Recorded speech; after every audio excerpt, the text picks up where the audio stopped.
Olá, turma, 8º ano. Eu estou aqui para dar uma ajudinha, tá? Dar uma pincelada no assunto que a gente vai ter na nossa prova. Precisamos saber o quê? Movimento de rotação e translação. Rotação é o movimento que o planeta faz em torno de si mesmo. Devido a ele fazer em torno de si mesmo, ele tem a duração de aproximadamente 24 horas e é responsável pela ocorrência dos dias e das noites.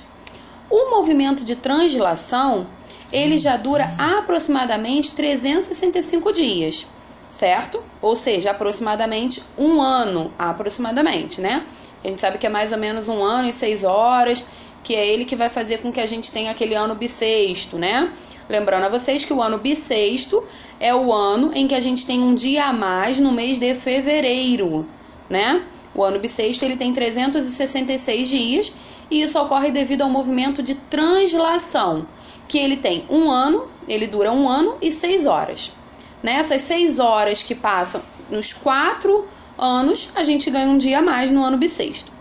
E é o movimento de translação que é responsável pela ocorrência das estações do ano, né? Nós temos 4 estações do ano, e aí o movimento que ele vai realizando durante todo o ano, a gente vai ter as 4 estações, ok? Outro assunto é equinócio e solstício, onde a gente falou que no equinócio a gente tem os dias e as noites possuindo a mesma duração. Já no solstício, não. No solstício a gente tem dias longos e noites curtas, tá? Outro tópico são os eclipses. Eclipse solar. A Lua está posicionada entre o Sol e a Terra. Então, eclipse solar, a Lua está entre o Sol e a Terra. No eclipse lunar, a Terra está entre o Sol e a Lua. Então, o lunar, a Terra está posicionada no meio, e no solar é a Lua quem está posicionada no meio, ok? Outro assunto é sobre clima, tá? Clima. Nós falamos sobre o clima tropical. O clima tropical é um clima que ele é encontrado, né, aqui pra gente, né? Onde o clima tropical é predominante do território brasileiro. E nesse tipo de clima, a gente tem 2 estações bem definidas, onde uma estação é muito seca, que é o verãozão da gente, e a gente também tem a estação chuvosa, que é o inverno. Outro clima que está no nosso assunto é o clima equatorial, tá? O clima equatorial, o nome já fala pra gente. Ele é um clima que ele está predominante nas regiões que ficam próximas à linha do Equador. E nessas regiões a gente tem chuva abundante o tempo inteiro, ok? Outro clima interessante para nossa prova é o clima subtropical. No clima subtropical, ele não é tropical, né? Então, nesse caso, o subtropical é um clima em que a quantidade de chuva não varia muito ao longo do tempo. Porém, as temperaturas, essas já mudam constantemente. O próximo e o último clima importante para a nossa prova é o clima semiárido. Quem não lembra do clima semiárido, né? Quando a gente fala de alguma coisa árida, de um sertão, a gente está falando de um clima com pouca chuva e muito quente. Então, nesse tipo de clima, a gente tem temperaturas elevadas, baixa quantidade de chuva, além da umidade relativa do ar também muito baixa, tá? Ou seja, é um ar pesado, ele não tem umidade. Por que ele não tem umidade? Porque a gente está com um clima seco. E aí a gente não tem águas evaporando para podermos ter água na atmosfera, tá? Outro assunto que está na nossa matéria é a reprodução, onde a gente tem a reprodução sexuada e a reprodução assexuada. Na reprodução sexuada ocorre o que? A fusão de gametas. Qual a vantagem da reprodução sexuada? Ela vai gerar descendentes diferentes entre si, ou seja, ela é responsável pela variabilidade genética, ok? Já a reprodução assexuada, ela é aquela reprodução onde a gente gera cópias idênticas ao indivíduo que deu origem àquele novo serzinho, tá? Então, na reprodução assexuada não tem fusão de gametas. Qual é a vantagem? Ela é mais rápida. E qual é a desvantagem dela?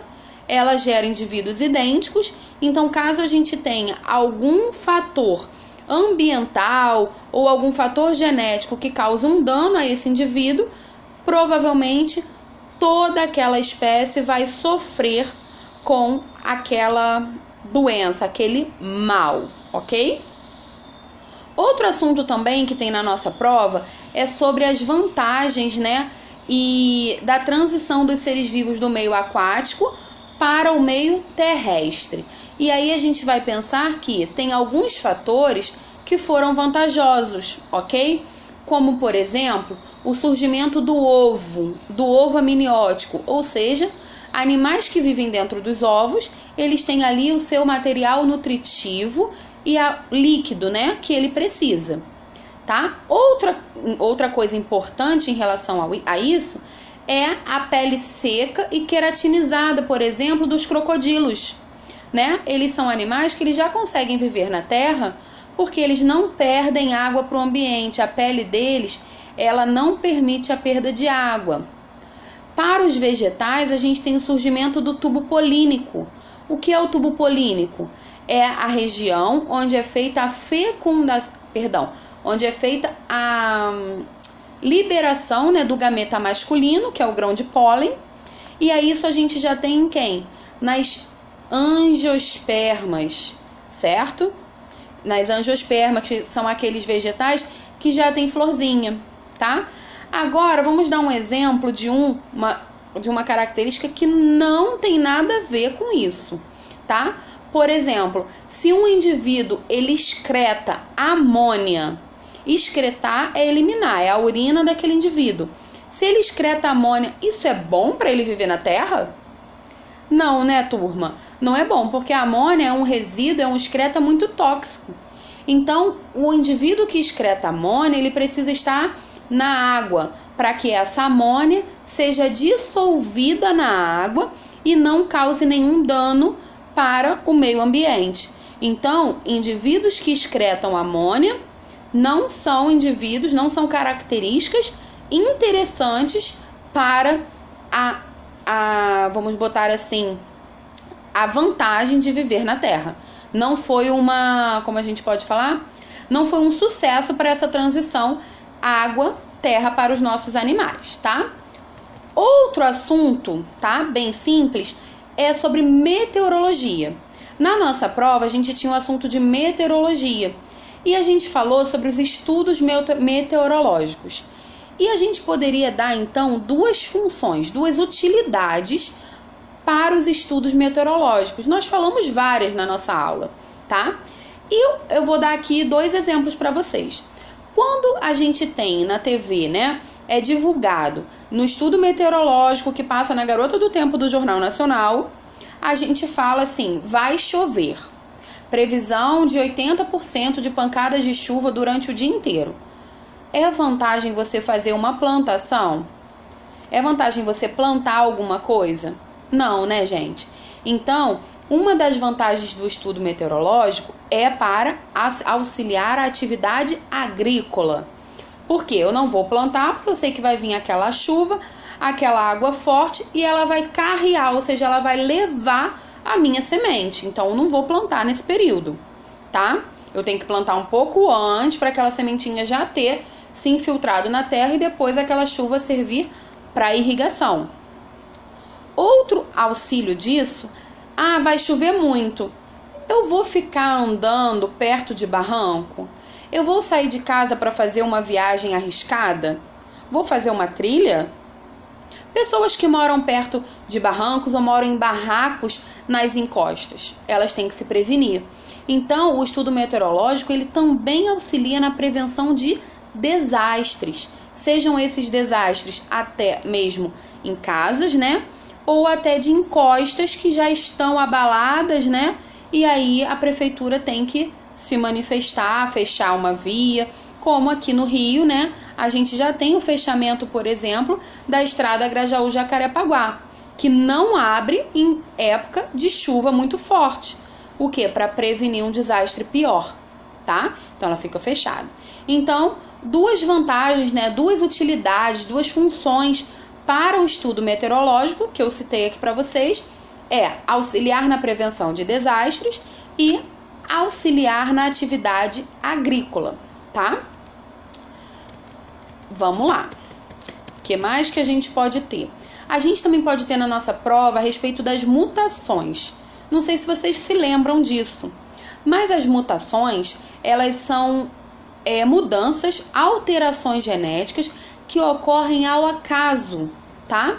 Elas vão ocorrer de forma aleatória e elas só vão ocorrer se a gente tiver vamos botar assim, ó, numa reprodução assexuada, ou seja, aquele que gera cópias, né, que a gente falou, que gerariam cópias idênticas, ele só vai ter uma chance de gerar um indivíduo diferente, se ocorrer uma mutação. Então, a mutação ela pode ocorrer tanto na reprodução assexuada, e aí dali vai surgir um indivíduo diferente daqueles, ele vai ser um mutante, e também pode ocorrer na reprodução sexuada. Só que na reprodução sexuada é muito comum, porque vai ter a união dos gametas, pode ter uma perda ou um ganho de algum pedacinho ali do DNA, e aí vai gerar um indivíduo diferente, tá? Mas na reprodução assexuada, se a gente verificar que nem todo mundo que nasceu daquela prole é igual, é porque provavelmente ali ocorreu uma mutação. E é isso que acontece quando a gente tem as chamadas que fala às vezes no jornal, nas reportagens, das superbactérias, tá? Então as superbactérias, na verdade, elas são bactérias que sofreram uma mutação na reprodução assexuada, tá? E aí elas são aquelas bactérias diferentes das outras, onde às vezes um medicamento, uma vacina, alguma coisa, não consegue alcançá-las. Beleza, turma? Então, assim, essas são as minhas dicas para vocês realizarem a prova com sucesso e conseguirem uma nota excelente, tá?